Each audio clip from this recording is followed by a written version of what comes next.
You'll get nothing but dust. My daughter-in-law let the sentence slide across the lacquered table like a knife. The conference room smelled of old paper and lemon polish. The air conditioner hummed. The blinds rattled in the dry noon wind. I watched her smile without showing teeth, a smile that said she knew exactly where every asset would land. "Please," I said quietly, folding my hands. "Let the attorney finish." "The attorney already did," she shot back. "Your husband made it clear." End of 5. My son cleared his throat. "Maybe we should stop buffering for her," she whispered to him, then turned to me. "You lived here. You didn't build it. We did." The lawyer adjusted his glasses. "Mrs. Hale, Mrs. Whitaker, if we could keep this civil." "It is civil," she said. "Civil law, and she gets nothing." I felt the chair's vinyl bite my palms. "Is that what you want to tell the family?" I asked. She leaned in, perfume sharp as grapefruit peel. "I want to tell them the truth. You're done deciding things." The water pitcher cracked against its tray as she poured. Ice chimed. My son looked at his hands. The lawyer flipped a page and found no words. Dust. She had chosen that word because she thought I would crumble because dust can be brushed away without consequence. "I understand," I said. "If that's truly the record will stand." She blinked, puzzled by my tone. "So you accept it?" "I accept that paper matters," I said. "Dates, signatures, witnesses. Paper always matters." She laughed once, bright and brittle. "Then you'll love what's in the file. Follow my story until the end, and comment the city you're watching from," I said to the camera inside my mind. To every woman who has been told to step aside. I did not raise my voice. I pressed 2 fingertips to the table's cool edge and breathed. "Because 2 weeks from today," I told her, "you will ask me for something." "What could I possibly ask you for?" She smirked. I let the lawyer close his folder. "We'll let the law answer that. If you were in my seat, would you speak now or let silence write the first line of justice?" "My name is Margaret Hale, though most in town still call me Mrs. Hale out of respect for my late husband, Thomas. We spent nearly 40 years building the kind of life people admired from a distance. A sprawling house on Maplewood Lane, a small but steady family business, and a son who, at least in his childhood, was the center of both our worlds. Thomas was meticulous. He balanced accounts in longhand at the dining table, his spectacles sliding down his nose as he scribbled numbers in neat columns. I handled the house, the garden, and the little rituals that made our lives pleasant: Sunday dinners, holiday decorations, photo albums stacked high in the living room cabinet. Together, we believed we were crafting security not only for ourselves but for our children and grandchildren. But life doesn't always respect the structures you think are unshakable. When Thomas passed after a sudden stroke, I found myself staring at ledgers I could barely read and documents I hadn't thought to study. For the first time in decades, silence filled the hallways where his voice used to echo. I thought grief would be the hardest battle. I hadn't yet met the sharper weapon ambition disguised as family. My son, Daniel, brought Claire home on a warm June afternoon. She wore a sun-yellow dress, her laugh easy and confident. I remember noticing how firmly she held Daniel's arm, almost guiding him into the house instead of being led. "Mrs. Hale, thank you for inviting me," she said, her eyes scanning the framed photographs on the wall before settling on me. Her handshake was firm, stronger than I expected. At first, I was relieved. Daniel had been quiet after college, drifting between jobs, unsure of his place. Claire injected energy into him. She made plans, set goals, spoke of futures with crisp certainty. I thought she would steady him, but within months of their marriage, her language shifted. Instead of, "we're hoping to start something," it became, "we deserve this." She talked of expansion, of moving into the house permanently, as though my presence were a temporary inconvenience. I continued my routines. I woke early, brewed coffee strong enough to bite the tongue, tended to the rose bushes that Thomas loved. I baked on Sundays apple pie with the lattice crust Daniel used to beg for. But now, the pies sat untouched, or worse, dismissed with Claire's careless words. "We're trying to watch our sugar, Margaret. Maybe next time just fruit?" She had begun calling me by my first name, clipped and professional, as though I were an employee rather than her husband's mother. Evenings became performances. Daniel, once eager to share stories, now spoke less, waiting for Claire to nod before he added anything. She dominated the conversation, often steering it toward money investments, property values, inheritance law. "You're fortunate this house hasn't lost its market value," she remarked one night, glancing at the crown molding. "Prime location, good square footage. It'll set us up well." Us. The word carved into me like a knife. It started with small requests. "Why don't you let us take over the bills? You shouldn't worry about utilities at your age." We could renovate the upstairs, turn it into an office. You don't use it, do you?" But beneath each suggestion was a current, a push to sideline me, to diminish my authority over the life Thomas and I had built. One evening, while clearing the table, I overheard her speaking to Daniel in the living room. "She doesn't need all this space. It's not practical. We could put it to better use. Don't you think she'd be happier in a smaller place?" My chest tightened, the dish towel damp in my hands. They spoke as if I were invisible. When the topic of inheritance first surfaced, I assumed it was premature chatter. Thomas's estate, though modest by some standards, was carefully outlined. He had left instructions, I believed, for fairness and stability.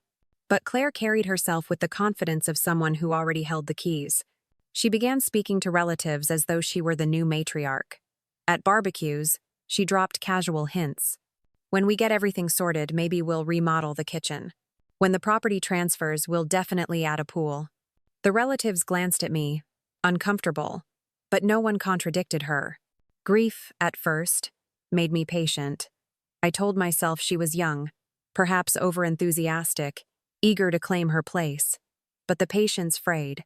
One afternoon, while watering the garden, I found her on the phone, her voice sharp and animated. "Yes, once it's in our name, we'll have collateral for the loan. Don't worry, the old woman can't contest it." The words thudded in my chest like stones. Old woman, collateral, loan. I stood silently behind the lilac bush until she noticed me. She smiled too brightly, hung up quickly, and said, "Just a friend from college. Nothing important." But I knew. I knew then that her vision for this family had no place for me except as a line item to be erased. The lawyer's letter arrived 2 months later. The official inheritance meeting. Family members summoned, documents to be reviewed, assets to be distributed. I placed the envelope on the kitchen table and traced Thomas's name on the seal. My heart pounded not with fear, but with a cold gathering resolve. Claire walked in, saw the letter, and smirked. "Finally. We can make this official." "Aller. Make what official?" I asked. "That you've had your turn," she said, pouring herself coffee into one of my porcelain cups. "And now it's ours." I wanted to shout. I wanted to throw the cup against the wall and let it shatter. But instead, I pressed my lips together and thought of Thomas's meticulous handwriting, his quiet warnings, his insistence that paperwork signed and sealed was stronger than pride. So I stayed silent. For the moment. As the day of the inheritance meeting drew near, the house seemed to tilt slightly, as though waiting for a storm to crack its beams. Claire walked its halls like a queen surveying her kingdom. Daniel followed her shadow. I cooked, I cleaned, I watered the roses. Outwardly, I remained steady, but inside, I sharpened my patience into a blade. Because I knew something she did not. Thomas had trusted me enough to tell me where the final papers were hidden. And when the storm broke, I would be ready. The day of the inheritance meeting settled over me like a heavy curtain.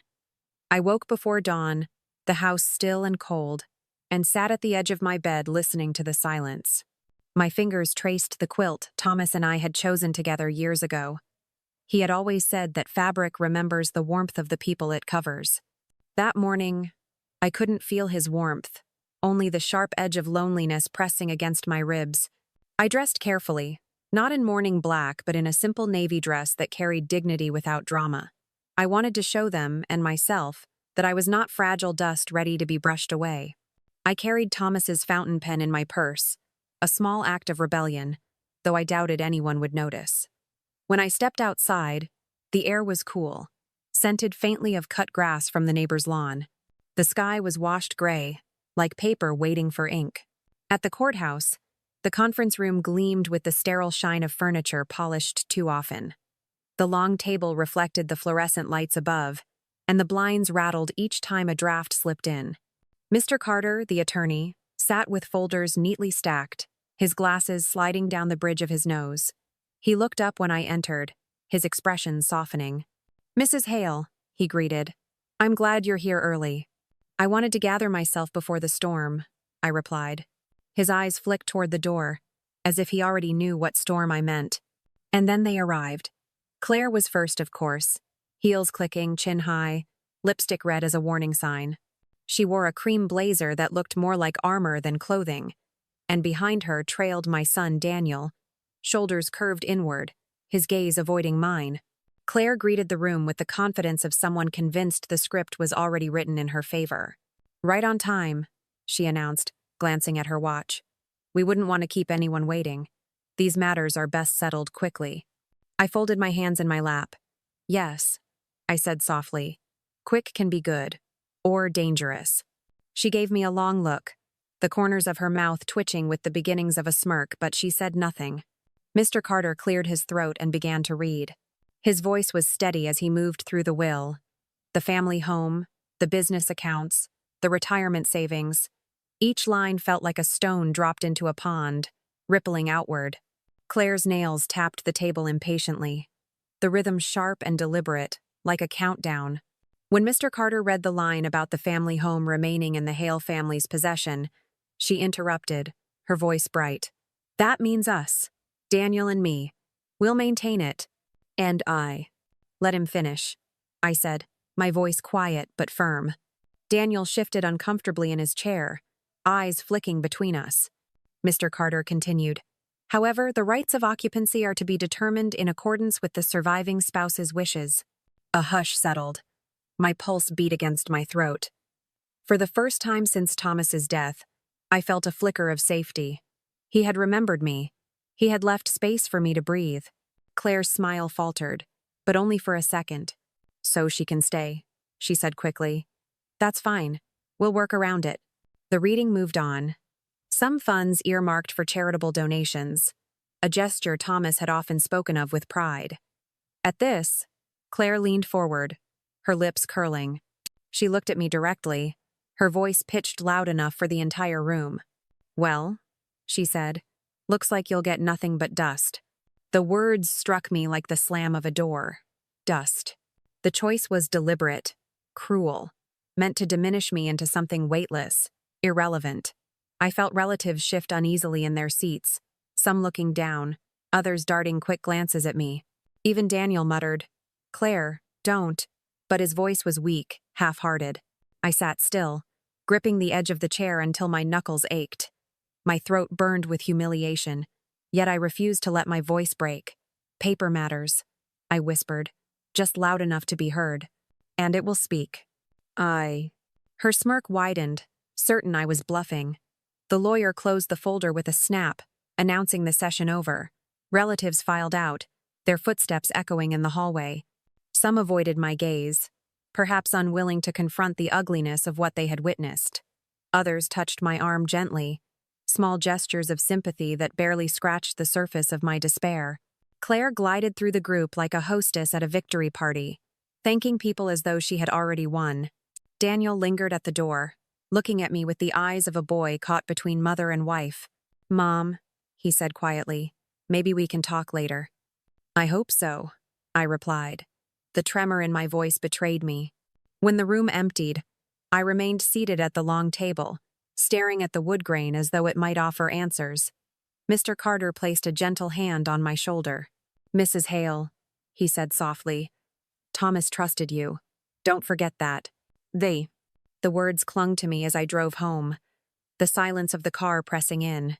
I parked beneath the oak tree, the branches trembling in the wind, and sat for several minutes before gathering the strength to step inside.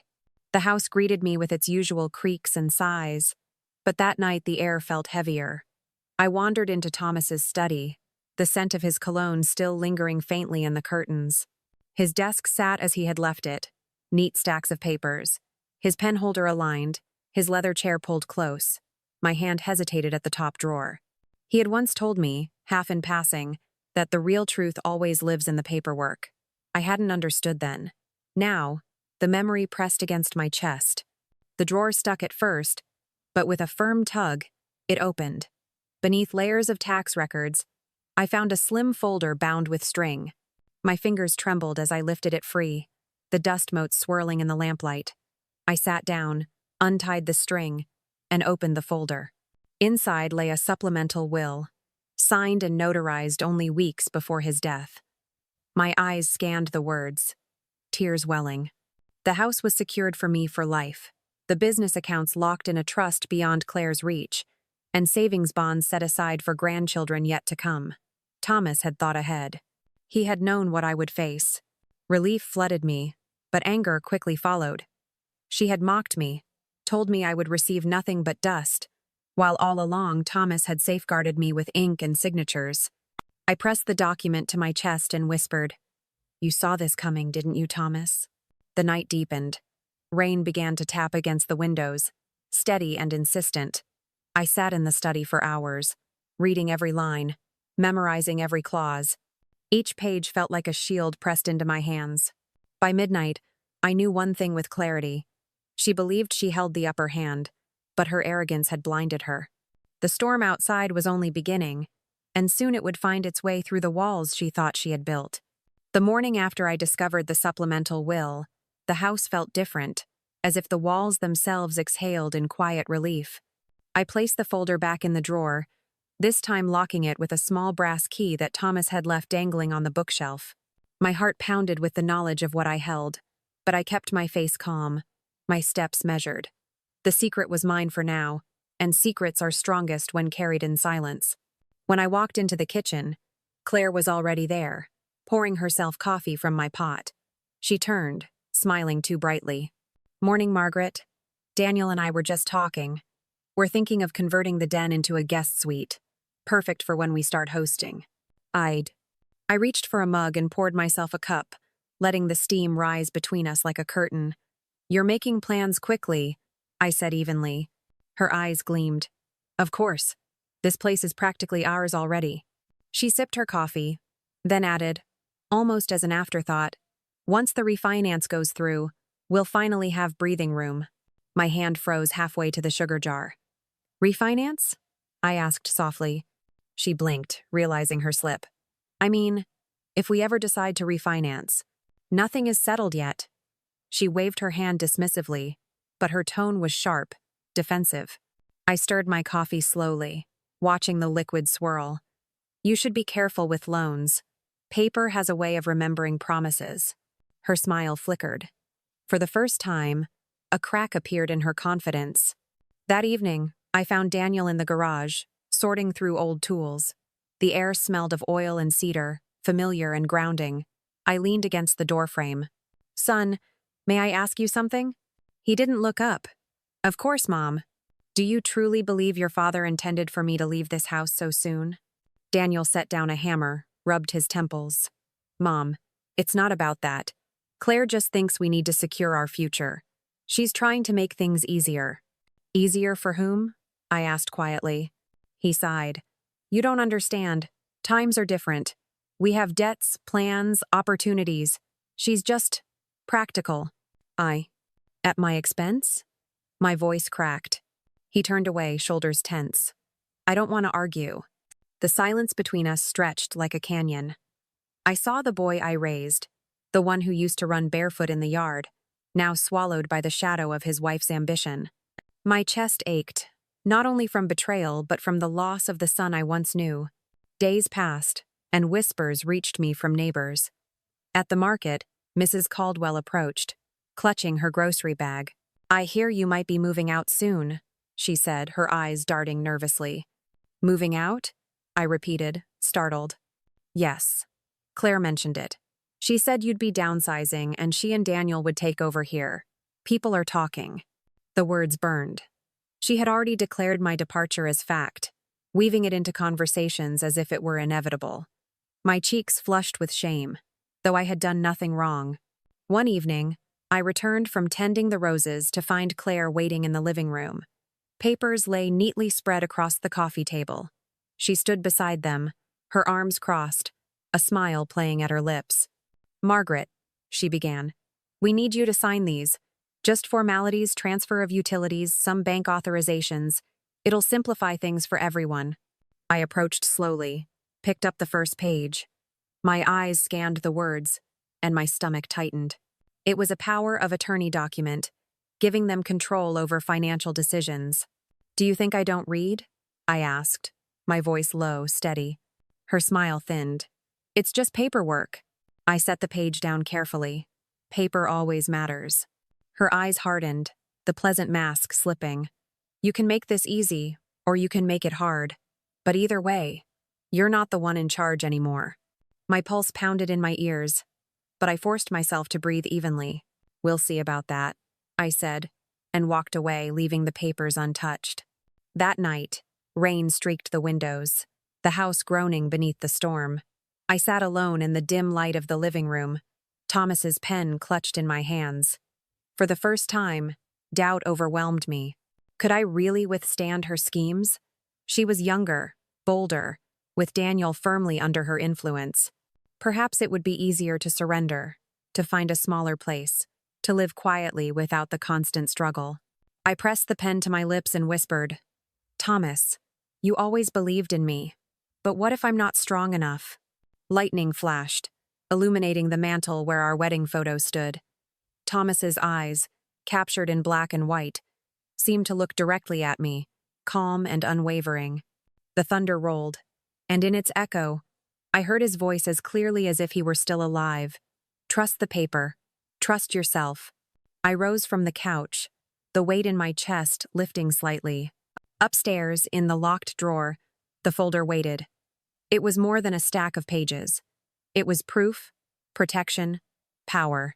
I realized then that surrender would be the true betrayal not only of myself, but of Thomas's foresight. He had prepared for this very storm, leaving me the tools to withstand it. As I climbed the stairs, the floorboards creaking under my steps, I felt a clarity settle over me. Claire thought I was nothing but dust. She had no idea that dust, when stirred, can choke the air, blind the eyes, and settle into every corner, impossible to sweep away. I opened the drawer, touched the folder once more, and whispered, You wanted a fight, Claire. You'll have one, but it won't be loud. It will be patient, and it will be final. The following week unfolded like a play I hadn't auditioned for. Each day, Claire rehearsed her role as mistress of the house, parading through the rooms as if rehearsing for guests who had yet to arrive. She opened cupboards, made notes in a little leather-bound book, and once even called a contractor to assess the kitchen. I overheard her say into the phone, Yes, we'll remodel once the paperwork clears. It's basically ours already. I stood in the hallway, hidden in the shadows, my fists clenched. The gall of it astonished me, not just her ambition, but her certainty. She acted as though the ink on my life could be erased with a single stroke of her pen. Daniel grew quieter, caught between us like a rope pulled too tight. At dinner, he stared at his plate, answering only when spoken to. Claire filled the silence with her plans. Once we get things sorted, we'll host Thanksgiving here this year. Don't you think, Daniel? He muttered. Sure. She smiled, satisfied, then turned to me. You can come, of course. We'll save you a seat at the table. I swallowed my anger along with my food. That's generous, I said evenly, though inside the words burned. The more she spoke, the more I realized that this was not just about property or money. It was about control. She wanted the narrative to be hers, the history of this house rewritten with her name etched into its walls. One afternoon, I heard voices from the upstairs hallway. I crept closer, careful not to let the floorboards betray me. Claire's voice was sharp, hushed, but urgent. She's stubborn, Daniel. But she can't hold out forever. The lawyer already confirmed the main will. Once we manage her signature on the other documents, it'll all be clean. We can use the house as collateral, clear our debts, and finally move forward. Daniel's voice was low. But what if she refuses? Claire laughed, a cold sound that made my skin prickle. Then we make her uncomfortable enough that she has no choice. People her age don't like conflict. She'll give in. Trust me. I stepped back into the shadows, bile rising in my throat. So this was her strategy. Pressure, isolation, relentless insistence. She underestimated me, believing age had made me fragile, that grief had hollowed me out. She had no idea what grief can become when sharpened by betrayal. It hardens into resolve. That night, as rain pattered against the windows again, I pulled out the supplemental will and spread it across the dining table. Each clause gleamed under the lamp like a weapon polished and ready. I imagined Thomas's hand guiding the pen, steady, deliberate, protective. I whispered to him, "You gave me this armor. I'll know when to use it." The storm outside mirrored the storm in my chest. My hands trembled, not from fear but from the raw anticipation of confrontation. The next morning, Claire tried again. She placed a fresh stack of papers on the kitchen counter, sliding them toward me with a sugary smile. "Just need your signature here and here. It's really just a formality. Daniel already agrees." I looked at Daniel. He avoided my gaze, his jaw tight. I pushed the papers back toward her. "Number." Her smile froze. "Excuse me?" I said no, I won't sign. And if you ask me again, I'll consider it harassment. Daniel's head yerked up. Claire's face hardened. "You think you can stop this?" she hissed. I met her glare steadily. Not think, no. The silence that followed was sharp as broken glass. Finally, she grabbed the papers, shoved them back into her folder, and stormed out of the room. The slam of the front door echoed through the house long after she was gone. I sank into a chair, exhausted but resolute. It had begun. 2 nights later, the whispers reached me again, this time from my sister-in-law who called late in the evening. "Margaret, I need to tell you something," she said. "Claire's been telling everyone at church that you're stepping down, that the house is theirs now. People are already congratulating her." I didn't know what to say. I closed my eyes, gripping the phone tighter. "Thank you for telling me. Let them talk. Words are wind, paper is stone." But even as I spoke, a cold determination settled over me. She was building her kingdom on sand, and I held the tide. The breaking point came when I found her in the living room one afternoon, rearranging the family photographs. She had moved my wedding photo from the mantel and replaced it with a glossy landscape print. My breath caught as I saw Thomas's face set aside on a side table, half hidden beneath a pile of magazines. "What are you doing?" I demanded, stepping forward. She didn't flinch. "Just updating the decor. This place needs a fresher look. Don't you think?"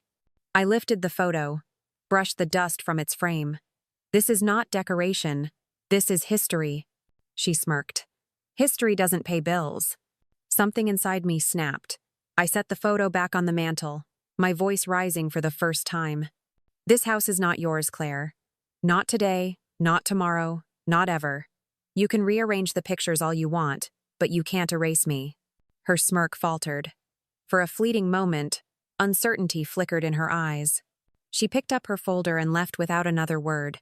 That night, alone in the silent house, I felt the full weight of my solitude. My son had slipped beyond my reach. My daughter-in-law was circling like a hawk, and the neighbors whispered of my defeat. I sat in the dark, Thomas's pen in my hand, the supplemental will locked upstairs. Doubt clawed at me, whispering that I was too old, too tired, too outnumbered. But then I looked again at our wedding photo on the mantel. His eyes, steady and certain, reminded me of what I already knew. The fight was not about strength or youth, it was about truth. And truth, once spoken, cannot be silenced. I rose, squared my shoulders, and whispered into the quiet. "She thinks I am dust, but dust can choke the lungs, blind the eyes, and bury the proud. She will learn that soon enough." The storm inside me had transformed into something sharper, calmer, and infinitely stronger. I would wait. I would endure. And when the time came, I would open the folder and let the truth speak. The morning after that confrontation with Claire, the house felt eerily quiet. I walked through each room slowly, my footsteps echoing against the hardwood floors. The silence wasn't comforting anymore, it was watchful, tense, as if the walls themselves were waiting to see what I would do next. Dust motes floated in the sunlight that filtered through the curtains, swirling with every movement. I carried the supplemental will in my mind like a shield, but I knew paper could be challenged, twisted, even buried under louder voices. Claire was crafty, and her arrogance was only one part of her arsenal. She had charm when she needed it, and Daniel at her side, silent but complicit. If I confronted her alone, she would find a way to twist my words.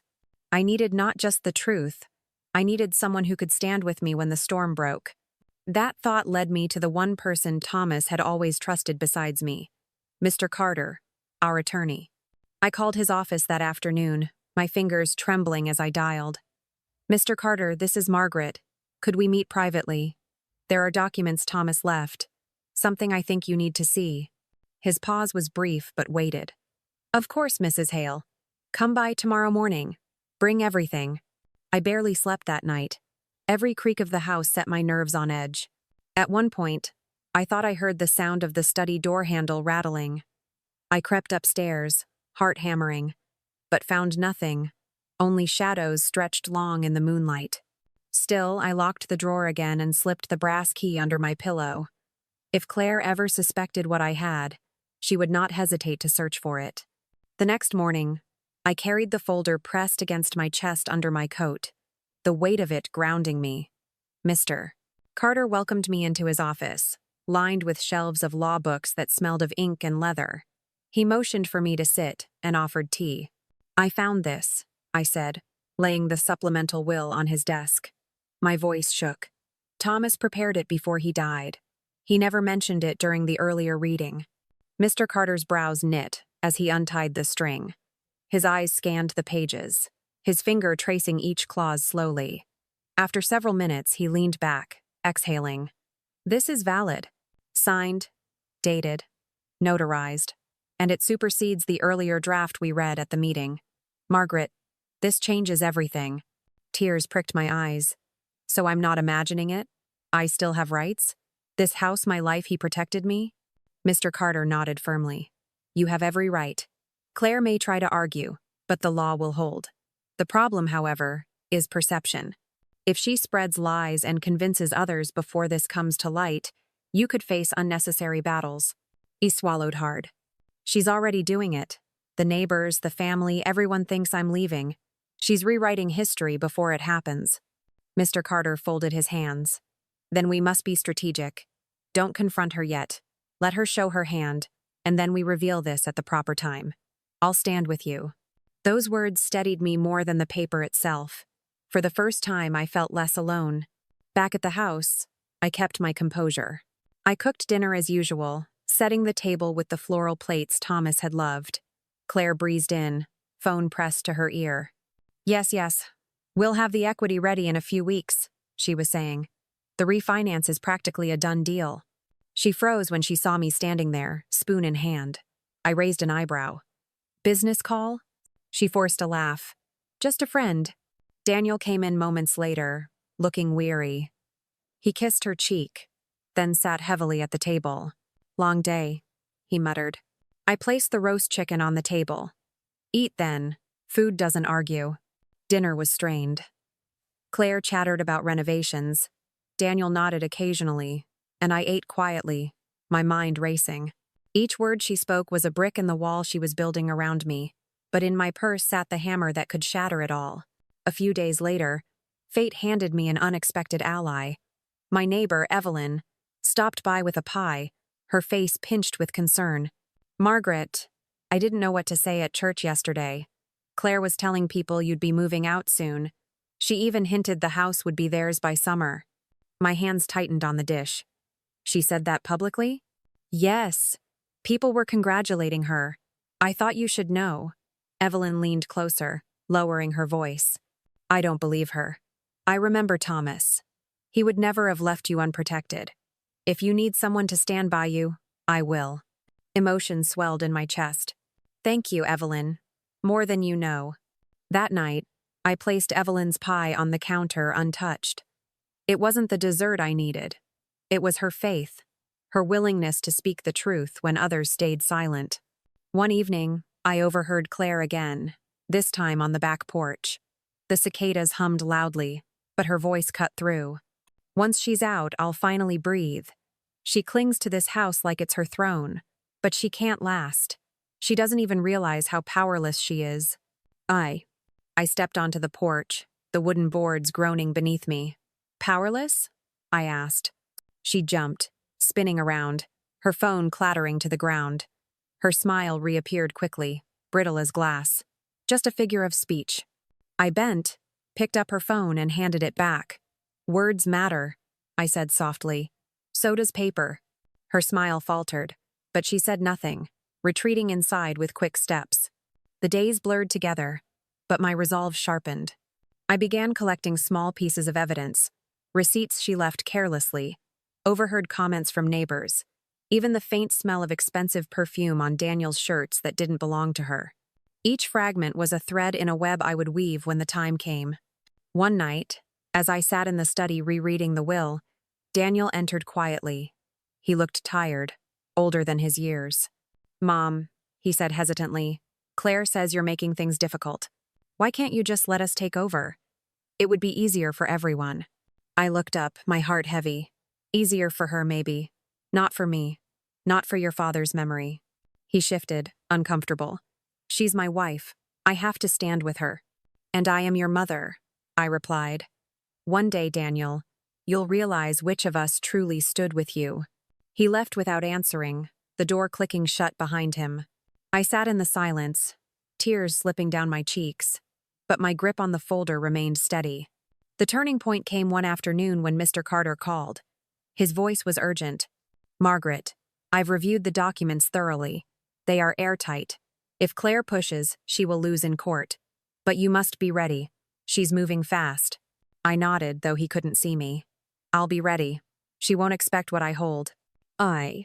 When I hung up, I felt a surge of power unlike anything since Thomas's passing.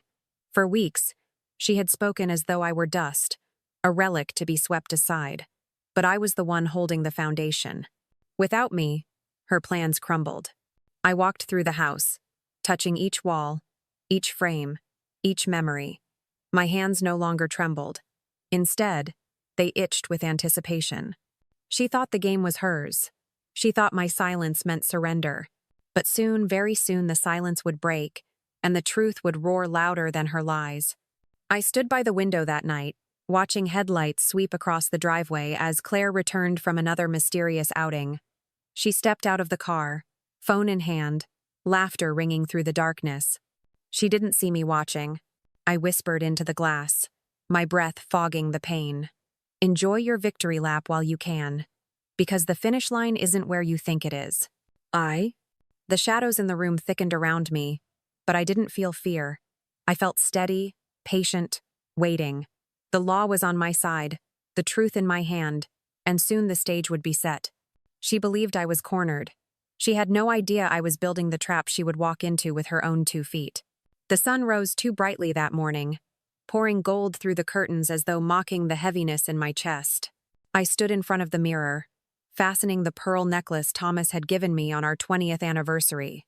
My fingers shook, not from weakness but from the storm brewing inside me. Today was the day Claire would learn that arrogance is brittle, and paper does not forget.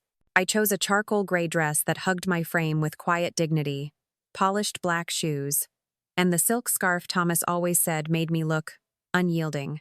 I wanted no one to look at me and see fragility. When I clasped Thomas's fountain pen into my purse, it was as if I carried his presence with me. At Mr. Carter's office, relatives were already gathering. The air was filled with whispers, coats brushing against chairs, perfume mingling with the faint scent of old books. The conference table gleamed under the lights, its surface like a stage waiting for the first actor to speak. And then she arrived. Claire swept in as if the room were hers, heels striking the floor in sharp rhythms. She wore a cream blazer, lips painted in that same blood-red shade she always chose for battles. Daniel followed, shoulders slouched, eyes downcast.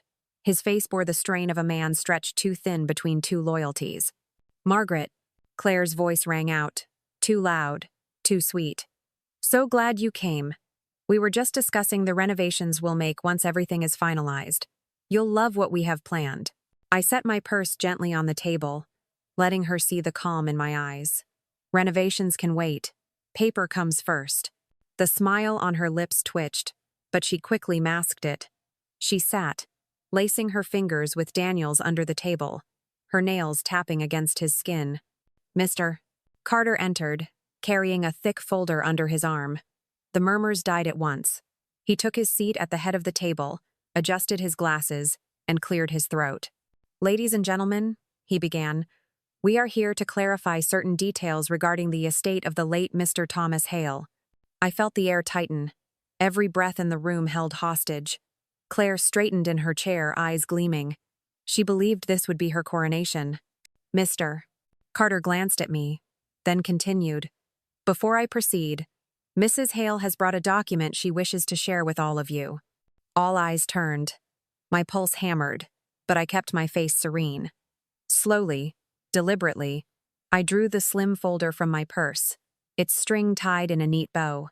I placed it on the table, the sound louder than I expected in the hush of the room.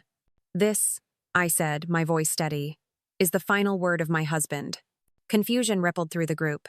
Claire leaned forward, her smile thinning. "That's impossible. The will was already read. We've all seen it." "This," I repeated, untying the string, "is a supplemental will. Signed, dated, and notarized. It supersedes the earlier draft." I slid it across the table to Mr. Carter. He adjusted his glasses and began to read aloud, each clause ringing through the room like a bell. "The house shall remain under the lifetime occupancy of Margaret Hale. The business accounts shall be managed through a trust, inaccessible without her consent. Additional savings bonds are reserved for any future grandchildren." Gasps broke out. A cousin murmured, "Well, I'll be—" Another relative shook his head, astonished. Claire's face drained of color, then flushed scarlet. This can't be real. She forged it. She must have." Mr. Carter looked at her firmly.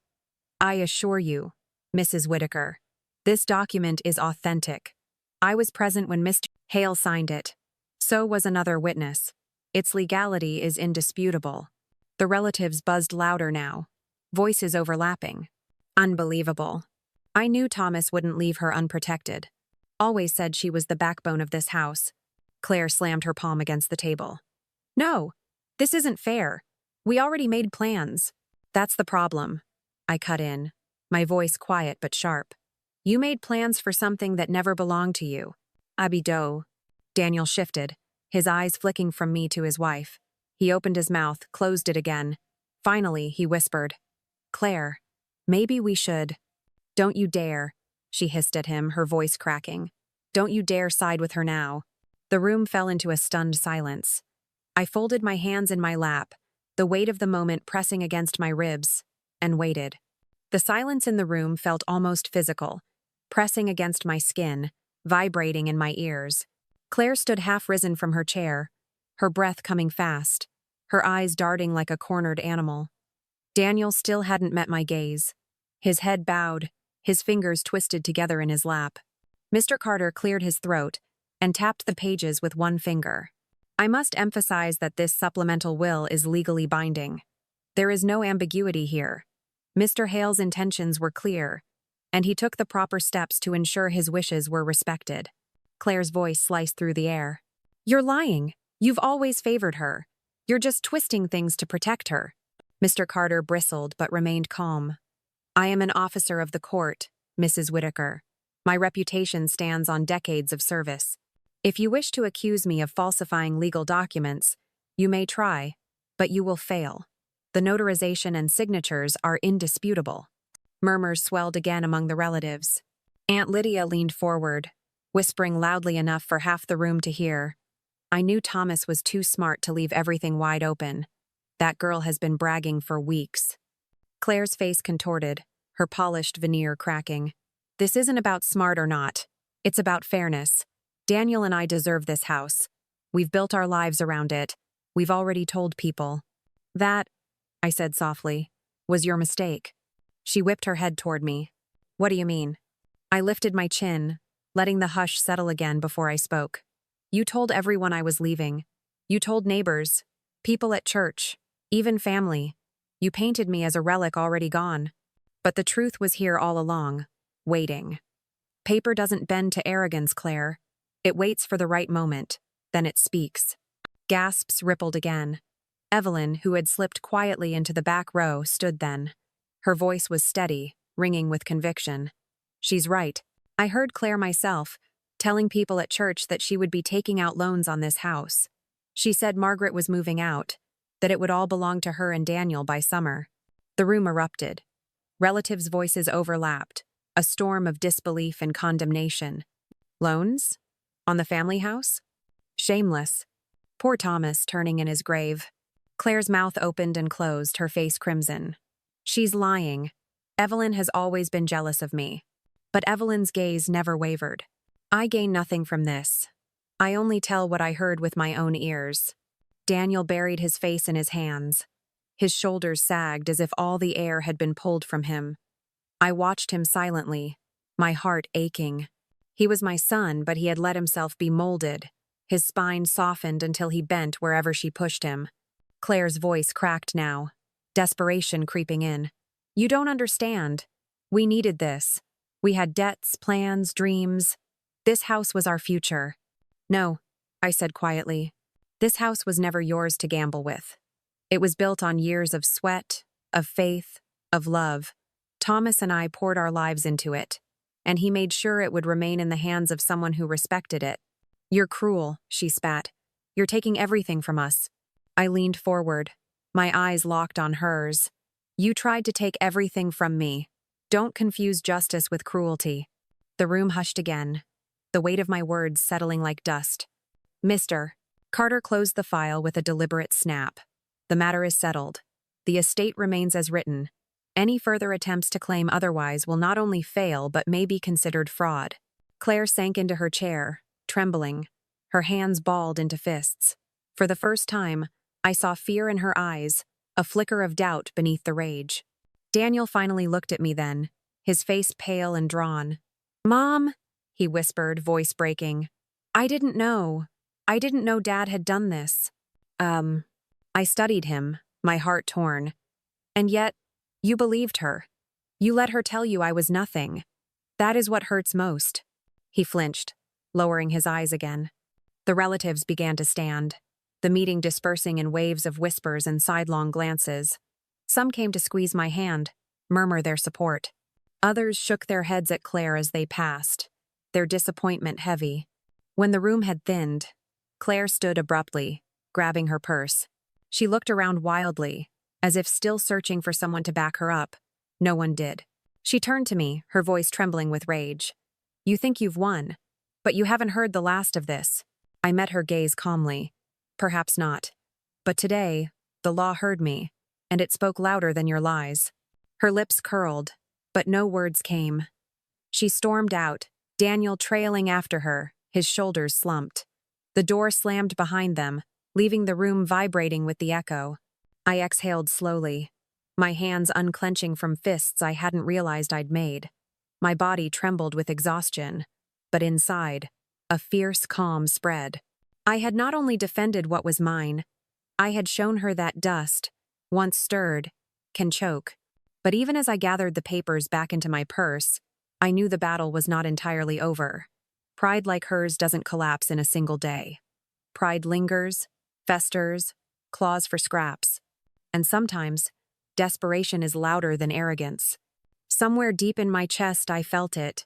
She would return. But the next time, it wouldn't be with threats. It would be with tears. The room emptied slowly after Claire's stormy exit, but I remained seated for a while, my fingers brushing the edges of the folder as if it were a lifeline. The quiet after so much noise was almost deafening. The fluorescent lights buzzed faintly overhead, and I could still hear the echo of her heels pounding down the hallway. Mr. Carter lingered, tidying his papers. You handled yourself well, Mrs. Hale, with dignity. That's more than I can say for her. I nodded, my throat thick. Dignity is all I have left, Mr. Carter. If I lose that, I lose everything. He gave me a small smile. You have more than dignity. You have the law, and that is unshakable. When I finally rose and left his office, the late afternoon sun slanted across the parking lot, long shadows stretching like fingers across the pavement. I held the folder tightly against my chest as I walked to my car. A breeze carried the faint scent of lilacs from a nearby bush, a reminder that even storms end in blossoms. But the battle had left me drained. As I drove home, my body sagged against the seat, every muscle aching from the tension I had carried. Yet under the exhaustion was a pulse of triumph, quiet, steady, undeniable. That evening, I returned to the house that had been my prison and my fortress. The door creaked open to the familiar scent of lemon polish and roses from the vase I had placed on the counter. I paused in the doorway, letting the comfort of my home wrap around me like a shawl. Evelyn stopped by not long after, carrying a small casserole. She placed it on the counter with a warm smile. "I thought you might be too tired to cook tonight." Word travels fast, Margaret.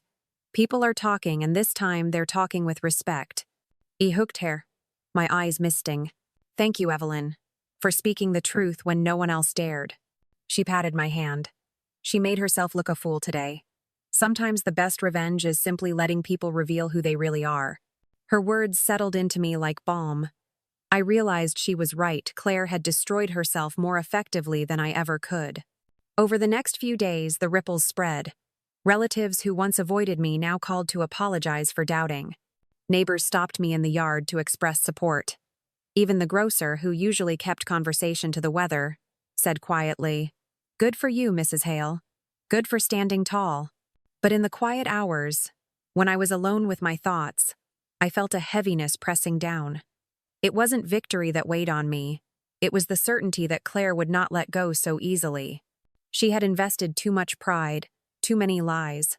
Pride, when stripped, becomes desperation, and desperation is unpredictable. My premonition proved right sooner than I expected. One evening, I heard raised voices outside. Peering through the window, I saw Claire and Daniel in the driveway, arguing fiercely. His voice cracked. "You promised me. You said it was ours. Now I look like a fool." Her reply was shrill. "You were supposed to support me, not cower like a child." I stepped back into the shadows, heart aching as I watched my son's face crumble under her words. It struck me then that he was as much a victim of her hunger as I was, though his weakness had allowed it. The next morning, Daniel appeared at my door alone. He looked haggard, his eyes ringed with exhaustion. "Mom," he said softly, "I'm sorry. I should have trusted you. I should have trusted Dad. I let her twist everything." I opened the door wider, searching his face. "Do you mean that, Daniel? Or are you just tired of fighting her?" His shoulders slumped. "Both." "Zero." I sighed, stepping aside to let him in. "You'll have to decide who you are, son. Not who she makes you, but who you are." He nodded, his eyes glistening. For the first time in months, I saw the boy I once knew. 2 days later, the begging began. I was in the garden, trimming the roses, when I heard the gate creak. Claire stood there, no makeup, her hair tied back hastily, her eyes swollen from tears. She looked nothing like the woman who had strutted into Mr. Carter's office in a cream blazer and heels. She looked small. "Margaret," she said, her voice trembling. "Please, I need to talk to you." I straightened slowly, shears still in my hand. "Talk then." She stepped closer, her hands clasped. "I was wrong. I know I was wrong. I let my pride blind me. But Daniel and I, we have nowhere to go. The debts? The house we thought we'd have? Please, just let us stay here, at least until we get back on our feet." "Our?"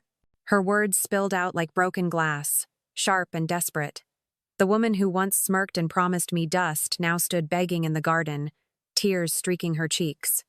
I felt the weight of the moment press against me. Triumph, sorrow, and pity tangled in my chest. This was not how I had imagined victory. Revenge had been clean and sharp in my mind, but reality was messy, full of broken people and shattered pride. I lowered the shears, meeting her pleading eyes. "You told me I would have nothing but dust, Claire. And now here you are, asking for shelter from the very dust you scattered." She sobbed, nodding. "I know. I was a fool. Please, please give me another chance." I didn't answer right away. The roses swayed in the evening breeze, their thorns catching the light like tiny spears. The air smelled of earth and blossoms, heavy with meaning. Finally, I said, "We'll see. But understand this. If you stay, it will be on my terms, not yours." Enomi 9. Her sobs quieted, her shoulders sagging with relief. "Thank you," she whispered. But as I turned back to the roses, I thought, this isn't mercy. This is justice. And justice sometimes means letting people live with the dust they created. 2 weeks after the confrontation at Mr. Carter's office, the house felt different. The air was lighter, as though walls that had braced for battle were finally exhaling. I walked the halls each morning, sunlight spilling across the polished floors, and I felt Thomas's presence more clearly than ever, not as a ghost, but as a quiet certainty that justice had been done. Yet justice is rarely neat. It leaves ripples, scars, and consequences that unfold long after the shouting ends. Claire had not disappeared after her humiliating defeat. Instead, she lingered at the edges of my days, her pride crumbling into desperation. The debts she had tried to cover with dreams of ownership came knocking, creditors calling, friends withdrawing their smiles. The woman who once strutted through rooms as though she owned them now walked with lowered eyes, her voice softened to pleading.